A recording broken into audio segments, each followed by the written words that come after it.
Hey everyone, welcome back to my channel. আজ আমি তোমাদের সাথে শেয়ার করব লাউ ও আলুর অসাধারণ একটি রেসিপি।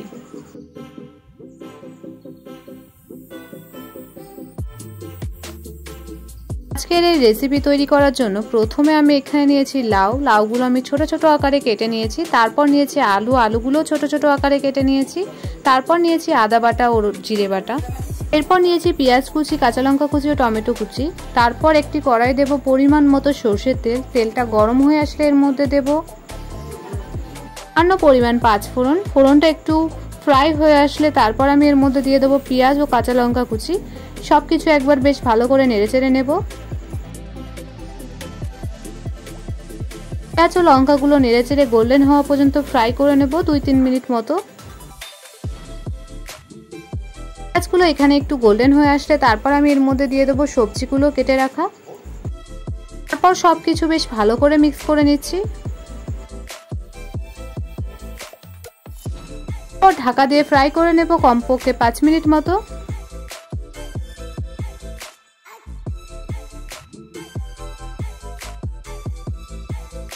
5 মিনিট পর ঢাকনা খুলে একবার বেশ ভালো করে নেড়েচেড়ে নেব।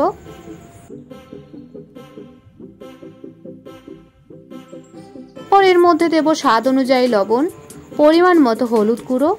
তারপর আবারও একবার সবকিছু বেশ ভালো করে মিক্স করে নিচ্ছি।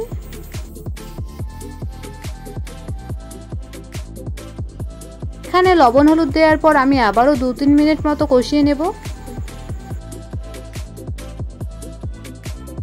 পর এর মধ্যে অ্যাড করব মশলা। প্রথমে এখানে দিয়েছি আমি 1 চামচ আদা বাটা, 1 চামচ জিরে বাটা।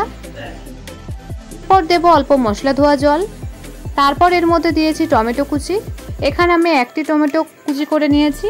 তারপর দিয়েছি স্বাদ অনুযায়ী লঙ্কার গুঁড়ো।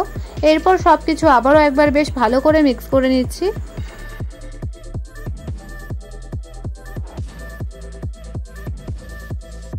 আর ভালো করে কষিয়ে নেব কমপক্ষে 4-5 মিনিট মতো।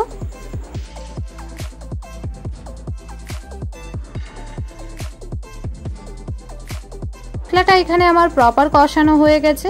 তারপর একবার নেড়েচেড়ে নিলাম। পর এর মধ্যে অ্যাড করে দেব পরিমাণ মতো জল করার জন্য। তারপর আবারও একবার সবকিছু বেশ ভালো করে মিক্স করে নিলাম।